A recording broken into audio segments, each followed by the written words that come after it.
सुना होगा। एक दिन हजरत मूसा कलीमुल्लाह ने अर्ज की थी, मेरे मालिक वो बंदा कौन है जो जन्नत में मेरे साथ रहेगा? अल्लाह ने फरमाया, महबूब मूसा देखना चाहते हो? कहा जी। कहा फला मकाम पे चले जाओ, उसकी दुकान है। गए, जाके देखा गोश्त काट रहा था, चक्कर में थे कौन सी नेकी इसने की है कि कलीम के साथ जन्नत में रहेगा। आप बैठ गए, बताया नहीं मैं कौन हूं, वो भी नहीं जानता था चेहरे से। बैठे रहे, सुबह से शाम हो गई, गोश्त काट के बेचता रहा। आपने देखा कोई नेकी भी इसने नहीं की। फिर सोचने लगे शायद रात को ये कयाम करता होगा। जब वो दुकान बंद करके चलने लगा ना, तो आप भी पीछे पीछे हो लिए। अब आपका तो वो अपना वतन था नहीं, उसने आपको चलते देखा, चेहरा नबी का चेहरा था, और नबी के चेहरे में वो कशिश होती है जो उसे देखता है देखते ही रह जाता है। देखा, कहने लगा ओ हसीन चेहरे वाले, कहीं बाहर से आए हो? फरमाया जी परदेसी हूं। कहा अच्छा, वो लोग कितने अच्छे थे। कहा परदेसी हो? कहा फिर? कहा अगर इजाजत दे तो एक रात तेरे घर गुजारना चाहता हूं। उसने कहा ज़हे नसीब, मेहमान मेरे घर आए। ले गया बुला के। आप इस मकसद से गए थे कि देखें कौन सी इबादत करता है? फरमाते मैं देखता रहा। घर में गया, उसने जाके सबसे पहले खाना पकाया, तैयार हो गया खाना। आके कहता है मेहमान माफ करना, अगर तुझे अकेले खाना है तो अभी खा ले, और मेरे साथ खाना है तो इंतजार करना पड़ेगा। तो हज़रत मूसा सोचने लगे कि हो ना वो इसी बीच में कोई नेकी करता है। फरमाते उसने खाना बनाया, तैयार किया खाना, तो उसने फिर उसकी बूढ़ी माँ जो बहुत कमजोर हो चुकी थी, किताबों में यहां तक लिखा है कि पुटरिया में टंगी हुई थी, वो पुटरिया उतारी, उतारने के बाद उसे रखा, उसका मुंह धुला, खाना आगे रखा, अपने मुंह से चबाता और उसके मुंह में लुकमे देता। अल्लाह के कलीम देख रहे हैं सारा मंजर देख रहे हैं। जब वो खा चुकी, उसने कहा बेटे मैं खा चुकी, अब तू खा ले।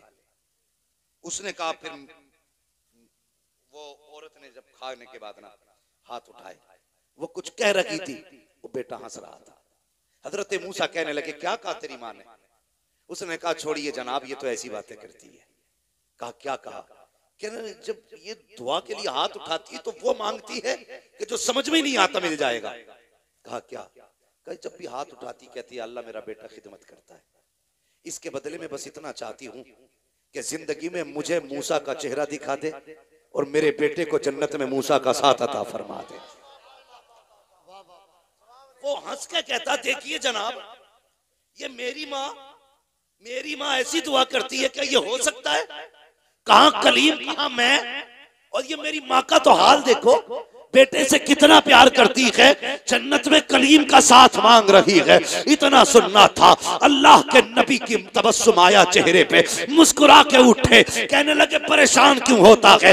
ले आज रब ने तेरी माँ की दुआ कबूल कर डाली है। कहा कहना क्या चाहते हो? कहा जो तेरे सामने बैठा है ये कोई और नहीं है बल्कि अल्लाह का कलीम मूसा आया है। कह दे इससे तू भी दीदार कर ले, ये भी दीदार कर ले, और रह गई जन्नत में जाने की बात, तो रब ने बता दिया है जन्नत में मेरे साथ कोई और नहीं रखेगा बल्कि तू ही रहे। अल्लाह अकबर। ये माँ होती है, ये माँ होती है जो गैर मुमकिन को मुमकिन बना देती है।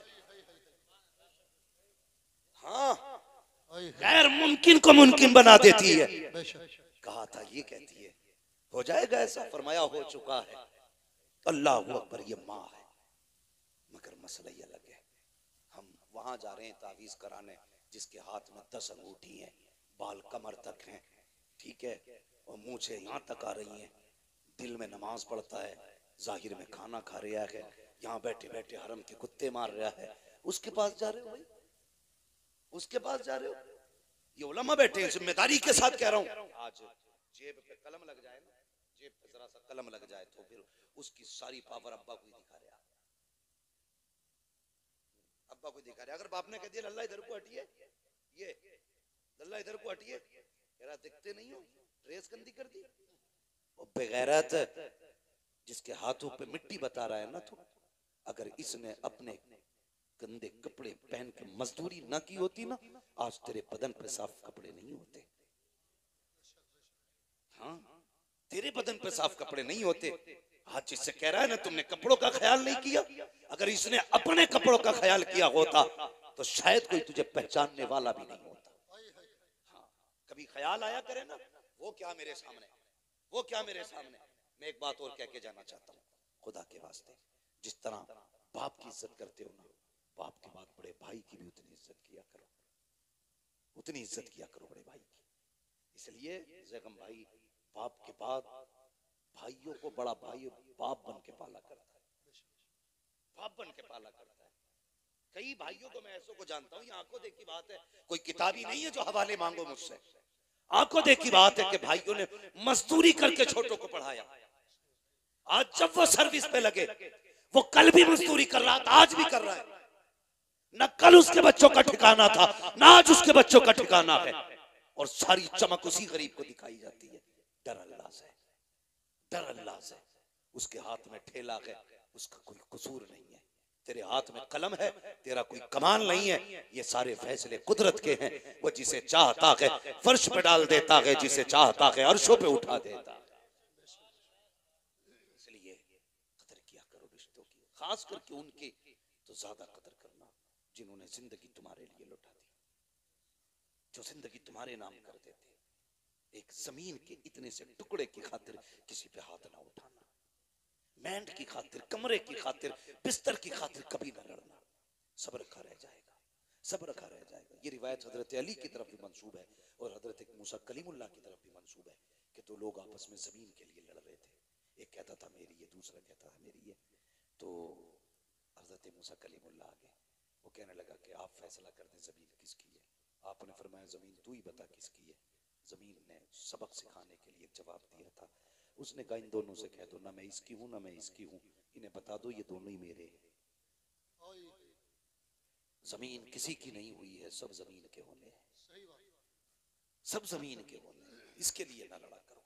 ये तो आई गई, तुमसे पहले नवाबों के पास तो इतनी थी कि वो चल नहीं पाते थे अपनी जमीनों में, घूम नहीं पाते थे अपनी जमीनों में। 600 नौकर रहते थे उनके दरबारों में खाली जमीन देखने के लिए। हैं? आज 4 बिगल्ली है, फट गया, रोड पे आ गई तो मर गया।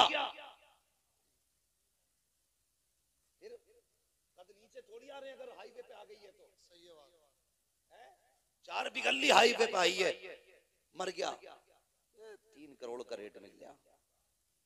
तू 3 का ना 30 करोड़ का बेच ले, और कफन में जब लिपट के जाए हम तेरे हाथ देखने आएंगे कितने लेके जा रहा है, कितने छोड़ के जा रहा है। कुछ नहीं लेके जाओगे, सिर्फ अमल लेके जाओगे, दुआएं लेके जाओगे अपनों की। किसी का दिल रखा है तो वो खुशियां आप लेके जाओगे, किसी को दुख से निकाला है तो वो मुबारकबादियां आप लेके जाओगे।